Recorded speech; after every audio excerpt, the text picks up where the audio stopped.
आपके साथ रचना सिंह। बुलेटिन की शुरुआत से पहले एक नजर हेडलाइंस की ओर। सहरसा जिले में चोरों ने मचाया कोहराम, सीडीपीओ के घर में हुई चोरी। नालंदा में चुनावी माहौल के बीच चल रहा मौत का तांडव, ट्रैक्टर से रौंदे गए युवक। ओमिक्रॉन वेरिएंट ने मचाया देश भर में कोहराम, महाराष्ट्र में मरीजों की संख्या हुई 28। यूपी में समाजवादी पार्टी की रथ यात्रा में जमकर हुई चोरी, कार्यकर्ताओं ने दर्ज कराई शिकायत। भोजपुर पंचायत चुनाव में 9 युवाओं को मिला मौका, परिधि गुप्ता बनी जिला परिषद सदस्य। और अब खबरें विस्तार से। सहरसा जिले में एक बार फिर से चोरों का आतंक शुरू हो गया है। सहरसा सदर थाना क्षेत्र के भारतीय नगर वार्ड नंबर 26 में रिटायर्ड सीडीपीओ के घर में आधी रात में बेखौफ बदमाशों ने लगभग 10 लाख के जेवरात सहित 1 लाख रुपए कैश लेकर फरार हो गए। पीड़ित सीडीपीओ ज्योत्सना कुमारी ने बताया कि मेरे घर में आधी रात को लगभग 6 बदमाश आए, मुझे हथियार के नोक पर बंधक बनाया और घर से तकरीबन 10 लाख के जेवरात सहित 1 लाख रुपए कैश लेकर फरार हो गए। घटना की जानकारी मिलते ही सदर एसडीपीओ संतोष कुमार ने दल बल के साथ घटनास्थल पर पहुंचकर मामले की तफ्तीश शुरू कर दी है। देखिए शमशुल होदा की ये रिपोर्ट। घर में डकैती हुई है, घुस गया था। किधर से घुसा, उस में ताला तोड़ करके घुस करके मेरे रूम में, जिस रूम में मैं सोई थी उस रूम में वो धक्का मारा तो हम बोले कौन है, तो हमको लॉक कर दिया। उसके बाद में अतिथि कक्ष आया। अतिथि कक्ष में मेरा चाबी रखा हुआ था कीबोर्ड पर, तो चाबी रखा हुआ था तो ले करके उस सब जगह खोला, देखिए सब साइड खोला। उसके बाद एक रूम में ताला लगा हुआ था, लिंक ताला, तो उसको वो खोल नहीं सका, उसको चाबी परफेक्ट नहीं मिला। वो केवाड़ को तोड़ करके उसके बाद फिर दोनों गोदरेज को तोड़ा। हम सब देख रहे हैं, जान रहे हैं, हमको बोल रहा है आवाज़ निकालोगी तो गोली मार देंगे। मेरा मोबाइल भी थोड़ा टेस्टलेस था, मेरा हतोत्साह में हो गई थी, मेरा हिम्मत काम नहीं कर रहा था। तो फिर मैं दिमाग में लगाया मेरा मोबाइल कहाँ है। जब मेरे पर्स में मेरा मोबाइल था, मैं मार्केट गई थी तो उसी को लेके गई थी। और उसके बाद जब मैं मोबाइल निकाली तो मेरा थाना का नंबर याद नहीं था, तो मैं सोची अब क्या मैं करूं, मैं चिल्ला भी नहीं सकती हूं। तो मैं अपने बेटी जमाई को मैंने फ़ोन किया। बेटी जमाई आए तब जा कर के, तब तक मैं ये अपना बहुत सारा काम कर चुका था, यानी 1.5 घंटा 2 घंटा तक ये पक्का घर में तिक्रम किया है, समझे ना। कितने लोग थे वो लोग? और मैंने तो एक को तो देखा, और जो हमारे रूम में घुसा हमको लॉक किया तो मैंने तो उसको देखा, लेकिन 6-7 आदमी से कम नहीं थे। कितनी की हुई है? 10 लाख रुपए का जेवरात चला गया है, समझे ना। और लाख से ऊपर मेरा नग हार्ड कैश, घर में काम हो रहा था, ट्रांसफर लगवा रहे थे ना, तो हम हार्ड कैश हमरा लाख। मैडम आप क्या करते हैं? जी मैं थी ICDS में थी मैं। अब रिटायर कर गए? जी मैं रिटायर कर गई। मेरे हस्बैंड रिटायर हाई स्कूल के हेडमास्टर थे। क्या नाम हुआ आपका? मेरा नाम ज्योत्सना कुमारी हुआ। भले ही नालंदा जिले के कई प्रखंडों में पंचायत चुनाव शांतिपूर्ण संपन्न हो गया हो, लेकिन पंचायत चुनाव शांतिपूर्ण संपन्न होने के बाद चुनावी रंजिश में घटनाक्रम खत्म होने का नाम नहीं ले रहा है। तभी तो एक बड़ी खबर नूरसराय के मकनपुर से सामने आ रही है, जहां चुनावी रंजिश में नवनिर्वाचित वार्ड सदस्य समेत 2 लोगों की हत्या की खबर सामने आ रही है। गौरतलब है कि अभी 8वें चरण का चुनाव संपन्न होने के महज कुछ दिन बाद ही सड़क हादसे में 2 लोगों की मौत हो गई। नवनिर्वाचित रंजीत सिंह अपने सहयोगी के साथ मोटरसाइकिल पर सवार होकर घर जा रहे थे, तभी मकनपुर छिलका के पास पहले से खड़ी ट्रक ने मोटरसाइकिल सवार दोनों को रौंद दिया, जिससे एक की घटनास्थल पर ही मौत हो गई, जबकि दूसरे ने इलाज के क्रम में दम तोड़ दिया। परिजनों ने इस घटना को लेकर पूर्व मुखिया के ऊपर हत्या का आरोप लगाया है, क्योंकि चुनाव के किसी बात को लेकर मुखिया प्रत्याशी शंकर लाग और नीरज सिंह के बीच विवाद हुआ था, जिसके बाद नीरज सिंह को जान से मारने की धमकी दी गई थी। घटना के बाद परिजनों ने उच्च स्तरीय जांच की मांग पुलिस प्रशासन से की है। घटना के बाद पूर्व मुखिया का पूरा परिवार फरार बताया जा रहा है। देखिए हमारे संवाददाता ऋषिकेश की ये रिपोर्ट। घटना नहीं है, यह हत्या है, साजिश के तहत हत्या किया गया है। कैसे क्या हुआ? चुनावी रंजिश के कारण मेरे भाई रंजीत कुमार को एक्सीडेंटल डेथ किया है। मैंने क्या विवाद था?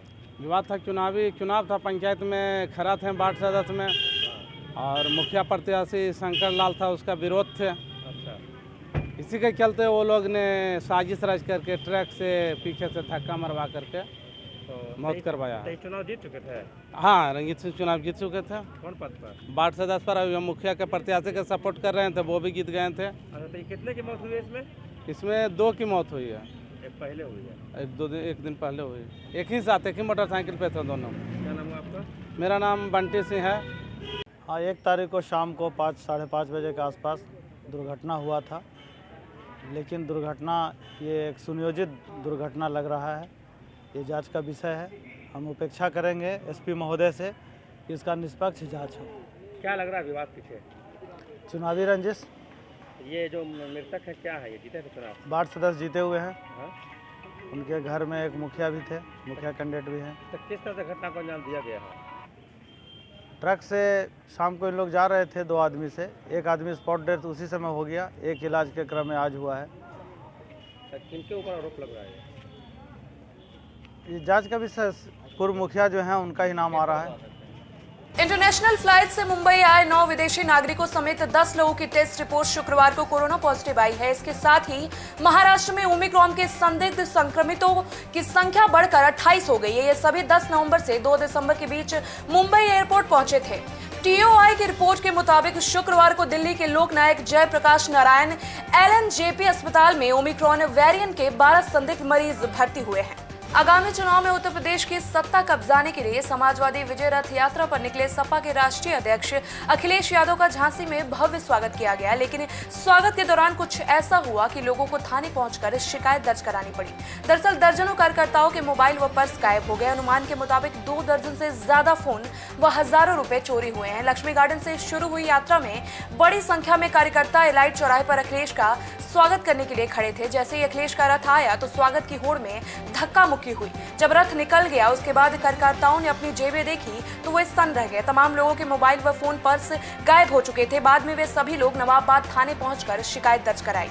सोहेल खान, मैं अपने भाई के साथ घर से रैली निकाल के कम से कम 20 से 25 लड़कों को इकट्ठा करके निकला था।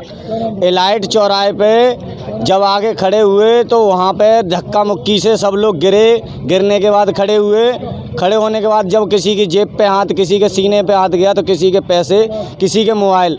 जब मेरे भाई का मेरे पास कॉल आया तो भाई बोलता है बेटा मेरे 10,000 रुपये चोरी हो गए। तो मैंने कि क्या करूं? कह रहा मैं अभी घर से आ रहा हूं थाने, आप जब तक पहुंच गए अपनी कंप्लेन लिखवाइए। तो हम नवाबाद थाने आ चुके हैं, कंप्लेन लिखवाने के लिए खड़े रखे थे जेब में किसी काम के रखे थे, किसी को देने जाने थे। अपने झांसी किले का ठेका चलता है ना, तो उस ठेके में पैसे देने जाने था तो वो देने से पहले ही निकल गए। हाँ, थाने में अभी देने जा रहा है, दी नहीं है। मेरा नाम अनस मकरानी है। मैं समाजवादी पार्टी का एक छोटा सा कार्यकर्ता हूं। आज माननीय राष्ट्रीय अध्यक्ष जी का विजय रथ जो लेमन ट्री होटल से शुरू हुआ था, जहां हम लोगों ने लक्ष्मी गार्डन पर उनका स्वागत किया। तकरीबन हमारे वहां पर 20 से 25 लोग खड़े हुए थे, जिसमें से मेरा फ़ोन, मेरे पिताजी का फ़ोन और मेरे 4-5 मित्रों का फ़ोन चोरी हो गया। उसके बाद फिर हम लोग बढ़कर एलाइट चौराहे पर आए। एलाइट चौराहे पर आने के बाद में तो कुछ हमारे साथी मित्रगण, उनके कुछ फ़ोन चोरी हो गए। फिर उसके बाद हम लोग कचहरी चौराहे पर पहुँचे तो वहाँ से कचहरी चौराहे पर तकरीबन 8 से 10 फ़ोन चोरी हुए। और उसके आगे पत्थर की टाले, वहाँ पर भी कुछ फ़ोन चोरी हुए। हाँ, कुछ लोगों के पैसे भी चोरी हुए, कुछ लोगों के ATM भी चोरी हुए। करीब किसी के 2,000, किसी के 5,000, किसी के 10,000, किसी के 18,000 रुपये रखे थे, उसके वो चोरी हो गए।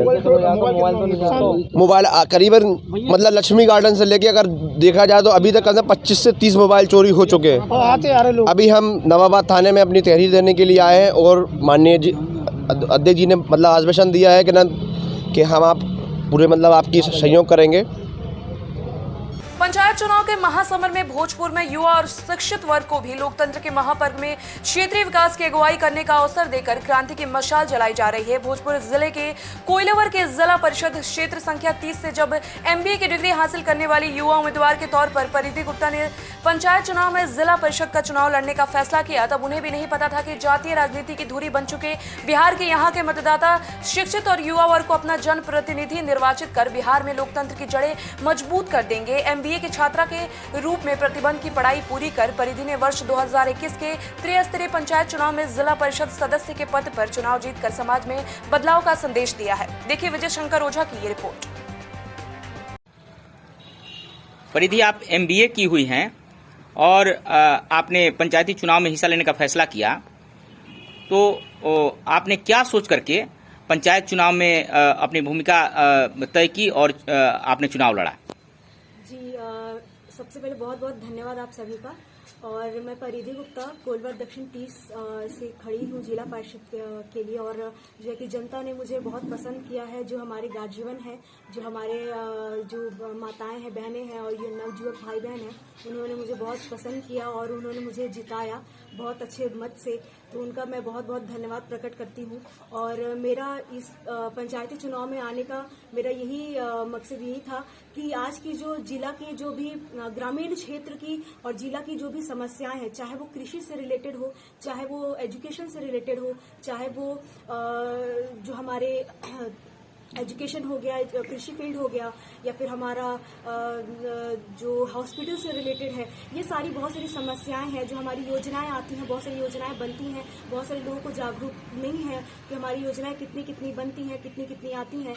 बट उसके बावजूद भी और बहुत सी योजनाएं फ्लॉप भी होती हैं। बट यही है कि मेरा इसमें आने का ये मकसद है कि कुछ हद तक मैं बदलाव लाऊं। बिकॉज जो हमारी जो युवा हैं, जो हम लोग युवा हैं, जो हमारी युवा पावर है, जो शक्ति है, तो मैं चाहती हूँ कि युवा पावर जो हमारी रिस्पॉन्सिबिलिटी ले, if we will not take the responsibility of our upcoming जो हमारी जनरेशन, जो हमारी जो जनरेशन का हम लोग नहीं लेंगे रिस्पॉन्सिबिलिटी, वो आगे जो हमारे आगे का आने का भविष्य जो है वो फिर से 5 साल पीछे हो जाए। तो मैं ये चीज नहीं चाहती हूँ। मेरे से जितना बन पड़ेगा कि जो मैं जो मेरे अंडर जो मेरी अथॉरिटी होगी, जो मेरे पावर होगा, मैं उसको अच्छे से यूटिलाइज करूंगी और साथ ही साथ मैं समाज के लिए अच्छा तरीके से काम भी करूंगी।